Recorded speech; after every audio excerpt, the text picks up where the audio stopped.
Samuel Thorne almost collapsed at Cora Prentice's gate. One boot dragged through the dust. His other foot slipped beneath him, and for one terrifying second, the little girl in his arms nearly fell. Samuel caught himself against the fence post. His breath came hard. His coat was torn. His beard was gray with dust. Blood had dried along one sleeve, and the brim of his hat was bent from too many miles beneath a merciless sun. But his arms never loosened around the child. Across the yard, Cora Prentice stood frozen with a hammer in her hand. She had seen desperate men before. Men asking for work. Men asking for whiskey. Men asking for money. But this man looked as though he had spent his last strength getting to her ranch. And he wasn't asking for anything for himself. "My daughter is hungry," he said. His voice cracked. He swallowed and looked at Cora. "Please feed her first." The hammer slowly lowered in Cora's hand. She looked at the child. The girl couldn't have been more than 5. Her faded shawl hung from shoulders far too thin for it. Her lips were cracked. Her cheeks were hollow. And she wasn't crying. That frightened Cora more than tears ever could. "What's her name?" Cora asked. The man's eyes dropped to the child. "Lily." A gust of northwest wind struck the ranch. The old gate behind Cora rattled violently. The latch gave way. The gate slammed against the post. Lily flinched. Samuel immediately turned his body, shielding her from the noise. Cora noticed. He had protected the child before protecting himself. Something inside her shifted. Not trust. Not yet. But enough. "Bring her here." Samuel hesitated. Only for a second. Then he stepped forward and placed Lily into Cora's arms. The little girl weighed almost nothing. Cora's jaw tightened. She had spent 4 years learning how to survive alone. 4 years since the river had taken her husband, Daniel. 4 years of repairing fences, feeding sheep, clearing ditches, and pretending she didn't hear the silence inside her house at night. But a hungry child was not something she could turn away. "There's broth inside," she said. She looked at Samuel. "No one eats alone on this ranch." Cora carried Lily into the kitchen. Samuel followed slowly. He stopped just inside the doorway, still holding his hat in both hands. Cora warmed broth over the stove. Not stew. Not meat. Broth. An empty stomach needed something gentle. She tested it against her wrist before sitting beside Lily. Slowly, she whispered. Lily took the first spoonful. Then another. Then another. When Cora softened a piece of bread with honey and gave it to her, Lily closed her eyes. Samuel looked away. Cora noticed his shoulders shaking. He was crying. Silently. He wiped his face with one rough hand before Lily could see. Cora pretended not to notice. When the bowl was half empty, she finally looked at him. "What's your name?" "Samuel Thorne." "What do you do, Samuel Thorne?" He straightened. "Build." "Build what?" "Whatever needs building." Cora waited. He continued. "Timber frames. Roofs. Stone walls. Irrigation ditches. Sheep sheds. Tools. You a ranch hand?" "No." His answer came immediately. "I'm a builder." Cora studied him. There was pride in his voice. Not arrogance. Pride.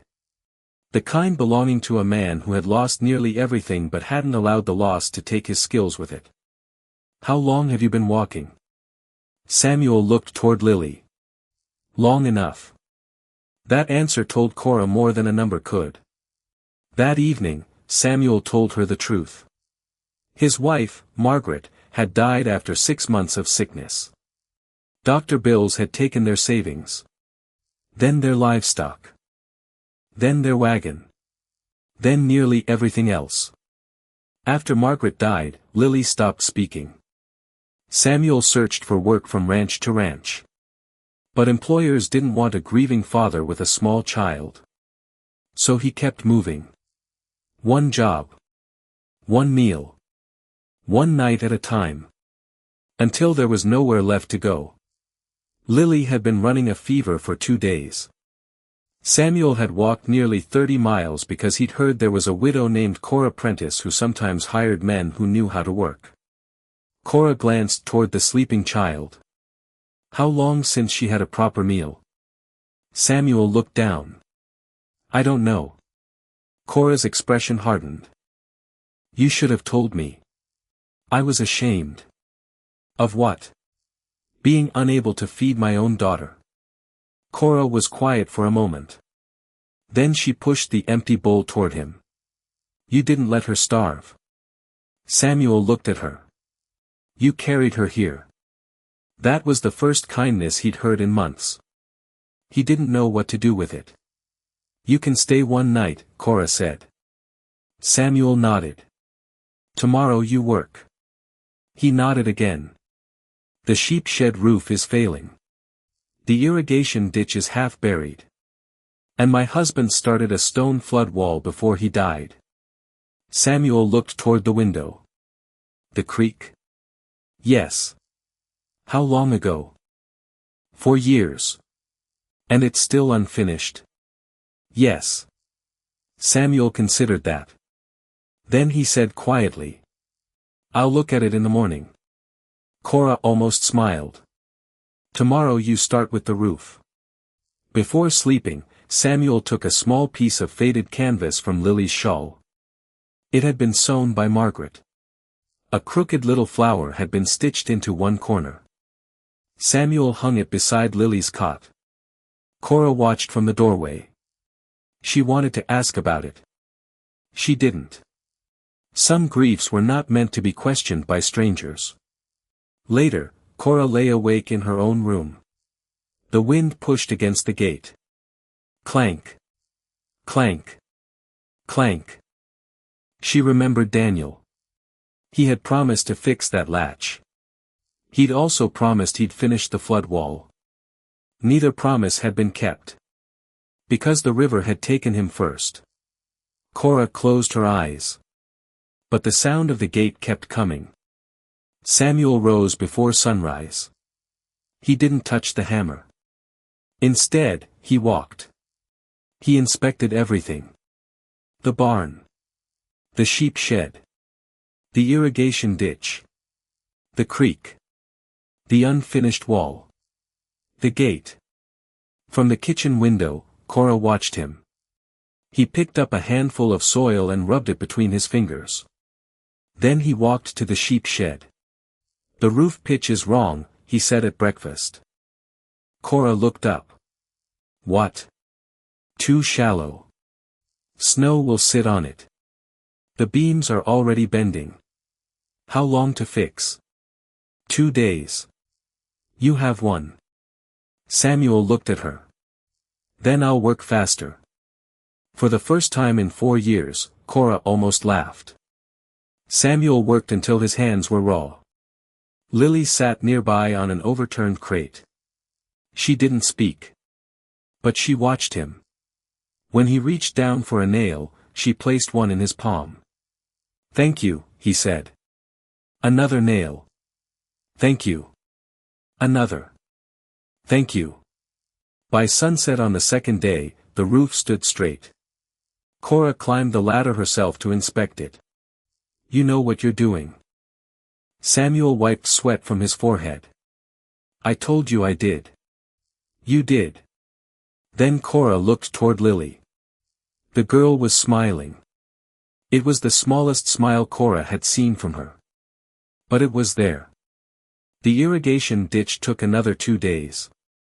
Cora worked beside Samuel. Roots had grown through the channel. Mud had filled half the trench. Heavy stones blocked the water. They worked shoulder to shoulder without speaking much. But something changed. Cora began leaving coffee beside Samuel's tools. Samuel began repairing things before she asked. A loose hinge. A broken wheel. A fence post. The gate. Especially the gate. One morning, Cora woke to find it holding firmly against the northwest wind. She touched the repaired latch. She knew exactly who had fixed it. She said nothing. But the next morning, Samuel found a fresh cup of coffee beside his hammer. He understood. Then Royce Kincaid arrived. 3 riders came through the dust. Kincaid was the richest cattleman in the valley. He wanted Cora's creek. She had refused to sell it.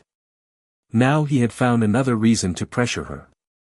He stepped onto the porch without asking permission. I hear you've hired a drifter. Cora closed her ledger. I hired a builder. Kincaid smiled. A hungry man carrying a child. Cora stood. She was hungry. I fed her. Kincaid glanced toward Lily. And now he works on your flood wall. That is correct. You know that wall affects my land. Then put your complaint in writing. Kincaid's smile disappeared. You're becoming difficult, Cora. I've been difficult for 4 years. His eyes narrowed. Then he looked toward Samuel. If that wall fails, your ranch goes under. Samuel leaned on his shovel. Not if it's built correctly.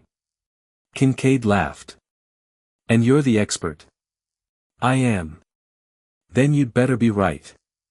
He mounted his horse. Before riding away, he looked back at Cora. Because if you're wrong, I'll make sure the whole valley knows whose fault it was. The riders disappeared into the dust. Lily watched them. Then she looked at Samuel. Her voice was barely audible. He's wrong. Samuel froze. Cora froze. Lily hadn't spoken a full sentence since her mother died. Cora slowly knelt beside her. What did you say? Lily looked toward the road. He's wrong. Samuel's eyes filled with tears. For the first time in years, his daughter had found her voice. Then came the rain. It began as a drizzle. By evening, it was pouring. The sheep paths became mud. The creek rose. The repaired roof began leaking. Samuel looked up. Damn. Cora followed his eyes. Water was dripping through the ridge. You said it was fixed. It was. Then why is it leaking? Because I missed something. He grabbed his coat. Cora caught his arm. It's raining. That's why I need to fix it. He climbed onto the roof. Rain hammered his back. He pulled away the ridge board, reset the overlap, and drove the nails in by hand. By midnight, the leak had stopped. But when Samuel returned to the ground, his face had changed. Cora. She knew immediately. What? The wall. Water was pushing through the eastern side. Samuel knelt in the mud. His fingers dug into the clay. This section is moving. How bad? If the weather stays cold, we'll have time. And if it doesn't? Samuel looked toward the mountains. If warm rain hits the snowpack. He didn't finish. Cora understood. How much time? Maybe a day. Esther 2 Rivers arrived before sunset. She brought a folded notice from the land agent. Kincaid had filed a formal complaint. The wall was being blamed for changing the creek's course. An inspection would take place after the next major storm. Cora read the paper. Then she looked at Samuel. For the first time, she wondered if keeping him could destroy everything she'd spent 4 years protecting. Samuel understood her silence. If you need me gone, he said, I'll leave. Cora looked at his injured hands. Then toward Lily. No. She folded the notice. We finished the wall. Something changed after that. Lily stopped hiding. She followed Cora around the ranch. She helped gather eggs. She counted flour tins. She carried small pieces of wood to Samuel. And then, one morning, she did something that broke Cora's heart. She set the kitchen table. 3 plates. 3 cups. 3 napkins. Cora stopped in the doorway. Why 3? Lily looked up. Mama always set 3. Cora swallowed. My mother used to set 4. Lily waited. Then 3, Cora continued. Then 2. Her voice broke. For a long time, I've only set 1. Lily reached across the table and took her hand. Not anymore. Cora turned away. She didn't want Samuel to see her cry. But he was standing in the doorway. He had heard everything. And he said nothing. The temperature rose. Snow began melting in the mountains.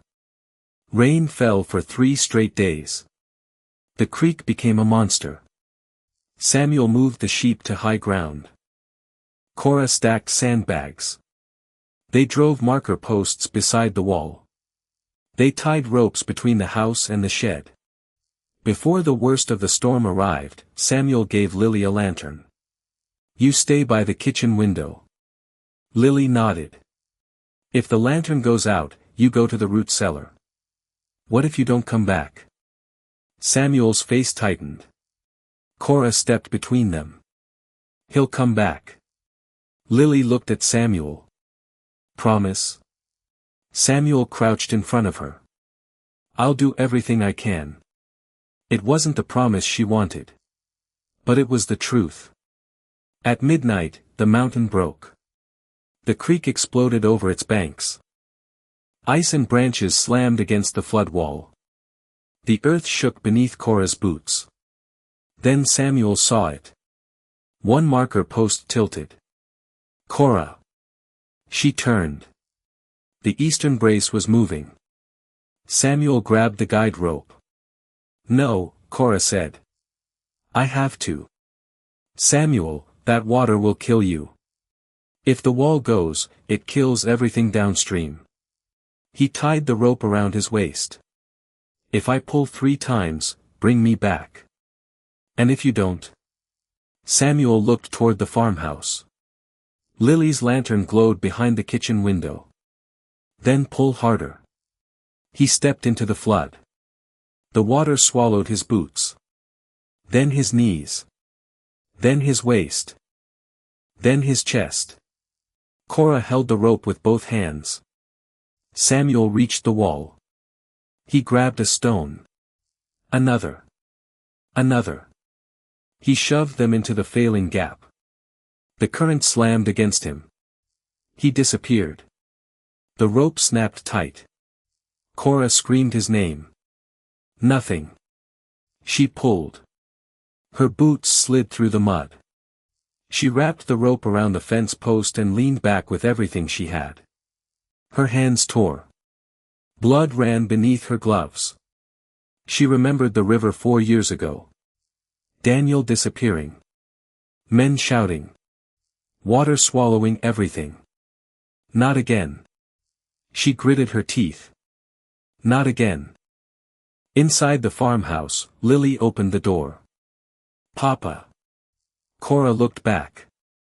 Lily. Stay inside. The little girl clutched the lantern. Papa. Then the rope moved. Once. Twice. 3 times. Cora pulled. She pulled until her shoulders screamed.